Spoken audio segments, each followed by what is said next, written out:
Can I see your phone? Good morning, Abuja. Good morning, Nigeria. It's a beautiful time to be here. I'm so excited to always be on your screens on Agriculture for Today and Tomorrow with Daniel Black. Yeah, we are here today and we're going to be discussing something very important. And we basically last night slept with the good news. I'd call it the good news, where Nigeria is doing some intentional investments in agriculture to boost the food security status of Nigeria.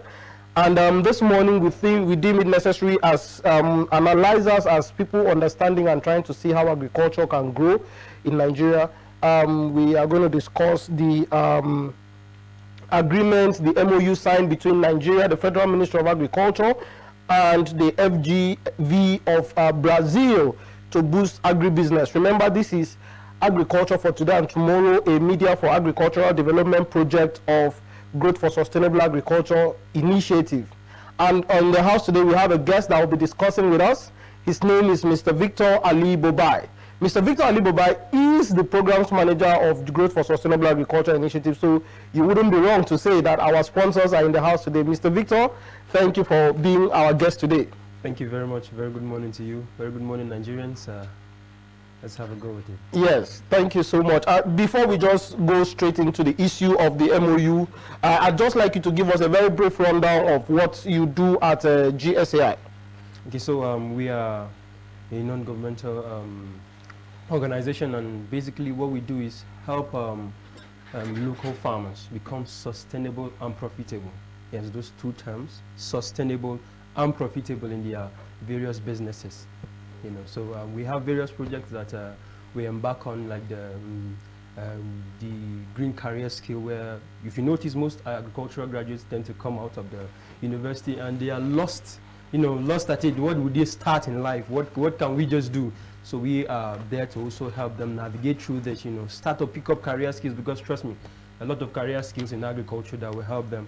And then of course, this very media for agricultural development also is one of our projects to ensure that we educate people like this very discussion out there, so that even local farmers, young graduates out there, women and youths can get ready to apply for this very initiative that is out there, so that they can help themselves as all right. And again, we have several projects. Thank you, Mr. Victor. I know you are our sponsors, but today we are here to discuss the advancement and the initiative in Nigeria. So, the Green Imperative Project, I think it just took us by storm. Unlike a project that we hear, according to the news, that they've been planning since 2018. But it just took us by storm last night. We saw the news on channels, we saw the news on various other, this morning we've seen it on various other news, that Nigeria has signed a whooping over multi-million naira agribusiness boosting project. What, just before we ask direct questions, what is have you even heard about this? Yes, I did, and then... and what's your impression about this this contract? Okay, so to be frank, I had mixed feelings about the entire thing. Because one thing we find ourselves in the situation we find ourselves in Nigeria is implementation of a lot of initiatives. When you go to every sector in the country today, trust me, there are lots of initiatives on the table, sitting and waiting for, let's just do it. Excellent initiatives that can transform the economy of Nigeria.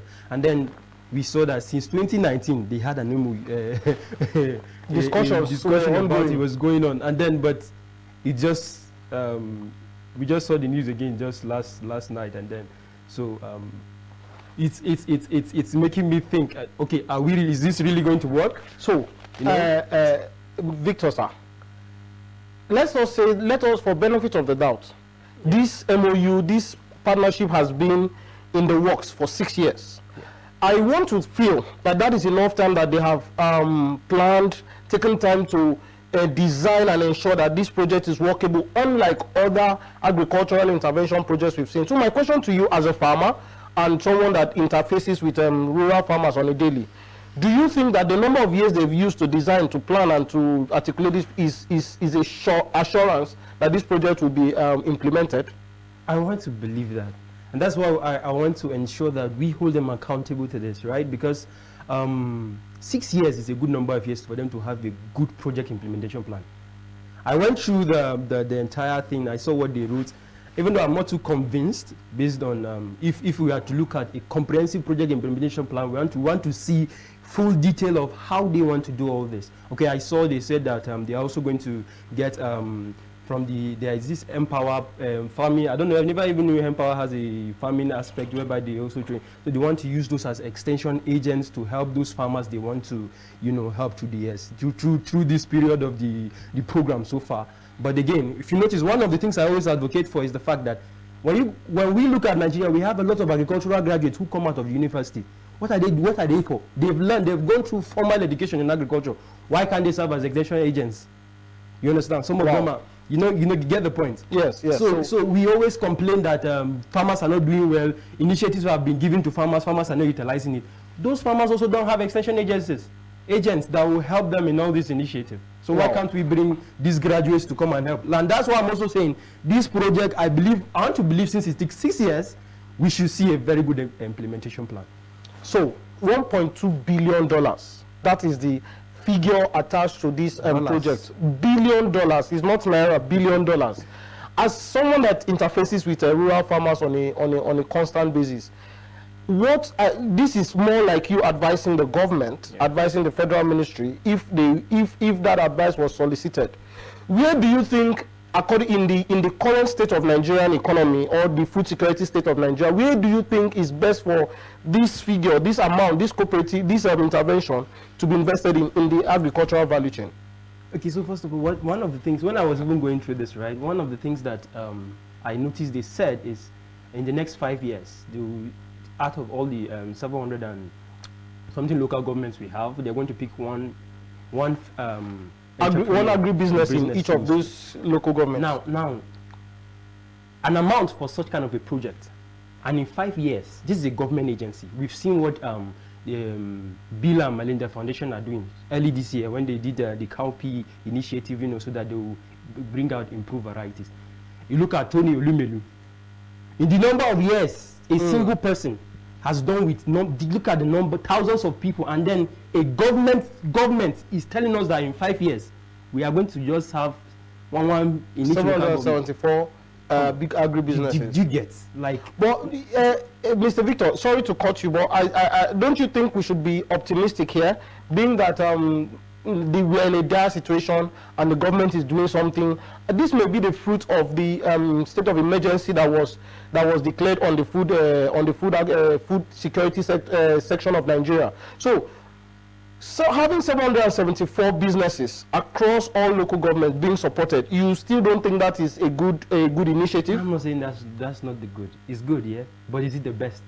Is it actually sustainable? Is it good enough to lift us out of? How much was actually allocated to the agricultural sector? When we want to look at budgetary terms, when we compare it to other nations like Ethiopia and Ghana, our neighbors here, how much are they giving to agriculture? And these guys are not even populated as us. While Nigeria is giving 300 and something billion to the agricultural sector, that just in the first quarter, we are contributing about 19% of the GDP. Do you understand what we are saying? I do understand. They are not giving much to agriculture that can salvage us, because during the glory days, he's not agriculture, for God's sake. Wow. Do you understand? So Victor, yeah. Let me push you a step further, because you see what we are doing here is trying to assess and analyze this intervention, and we are hoping that this intervention will not be just like every other intervention of government. So my question to you now is, Brazil, do you think agriculture-wise, I do not know how much you know about Brazil's agricultural capacity. Yeah. Agriculture-wise, do you think Brazil has something to offer Nigeria? Good. I'm so glad you asked that question. Okay, so innovatively, they are higher than us. Okay. That's why this very initiative work. But again, when you let's look at IAR in Zaria. Okay. Yes. What's IAR? Institute for Agricultural Research. Okay. IAR, Institute for Agricultural Research in IAR in Zaria. So when we look at, I have a lot of lecturers that came out of IAR. You understand? And these guys taught us when I was, because I'm also a Bachelor of Agriculture.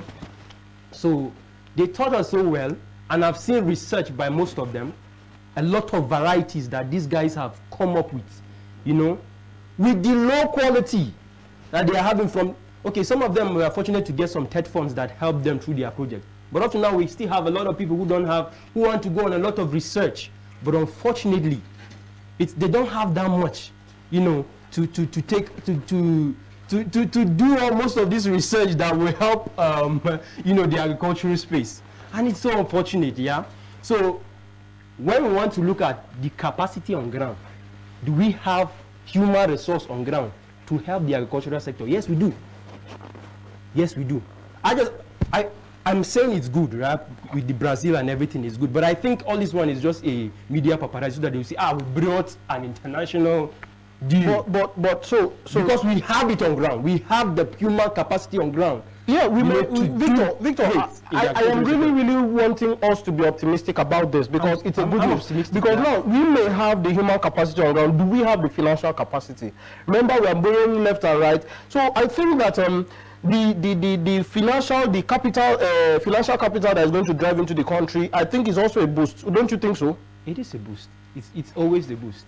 But before now, when you just want to assess what we're having on ground and what we have before, yet when Nigeria was exporting in large quantities, how many deals was coming from the international society?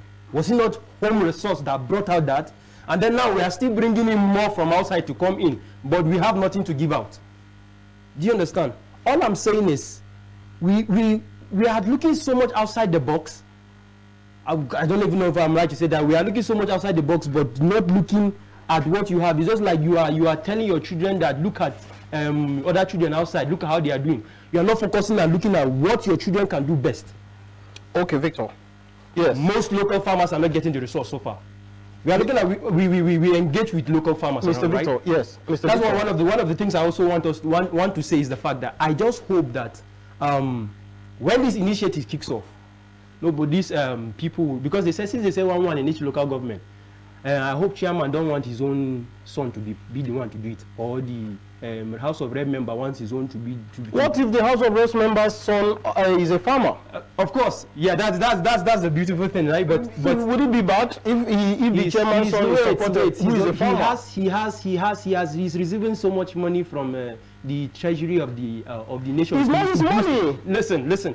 There are local farmers who their parents are taxpayers for years that have not benefited from anything. Is this about benefit? Is this about benefit or is about the result? It is the result. What I'm saying that a local government chairman's son is actually farming. Yes. But because he's a local government chairman's son, you don't think he should benefit from this intervention? I believe if after all the assessments, yeah. Because they want to bring everybody the business plan and everybody, and after everyone, it's not because he is the favors that he is, right? He is the son of an elite. Rather than them focusing there, because we have seen initiative, right? Yes. We have seen people come up with initiative. These are local people that they are just middle class people, children, but because they don't have anybody to help them, you know. And we see initiatives going to, and those people, they all feel that no, just put him there, he can do it. You know, it's happening everywhere. We are seeing it, and we don't want it to go like that anymore. So, thank you. 6 years for planning. 6 years has been used to plan and design this project. Now, like they have mentioned here, hybrid seeds and fertilizers and then knowledge transfer. These three things, amidst so many other things that will also be indirect results of this project. Hybrid seeds, fertilizer, and knowledge transfer. Do you think this captures the dire need of the rural farmer? Yes, it does. Okay, at least I'm happy you've accepted one thing in this project. Okay, so please let me know. So please let not be as if I'm not optimistic about this project. I'm very optimistic about it. It is just that, you know, we are Nigerian youth, and we've grown through the ranks to see things not just working. And so when we see initiatives like this, we want to see it work, right? So let it not be that I'm not optimistic. We are just asking the question so that eventually, when it eventually starts, we want to see that yes, it's happening. Because if it doesn't, we are still going to ask questions. You understand? So I believe it's going to do. But again, like you said, the hybrid seed. If you see, like I mentioned IAR, a lot of hybrid seed from both sorghum, maize, cowpea, and the rest have been developed by our in-house researchers, you know, in-house researchers in Nigeria. So it is your take. It is your take that as part of this project, we should develop the capacities of our in-house products. Exactly. Research, because yes, we've had so many in-house, locally manufactured hybrid seeds. I'm sorry. I'm not trying to say that Brazil.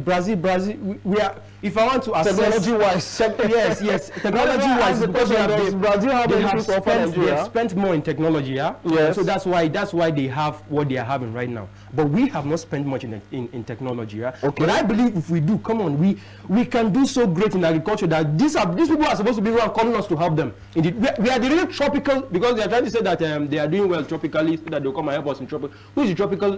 Where is the tropical region of the world? Africa. Is not Africa. Africa. So we're talking about who are supposed to be inviting. Mr. Victor, thank you so much. We'll have to be rounding up. All right. We'll have to be rounding up. But I believe that we've had a very interesting, and like you said, you are optimistic and you're just trying to ensure that government does what is. As a parting word, and as someone that has related and interfaced with local farmers, what method, what strategy is the best way do you think that the government should employ to ensure that this intervention gets to real farmers real time? Okay, so to the government of Nigeria, if you want to ensure transparency in all of these projects, we have GSAI as partners. You can come and partner so that at least these people can see. Yes, let's just to ensure transparency. Let's get NGOs that will be there to see what they are doing. Okay, so because I don't want to mention some of the intervention plans that I was asking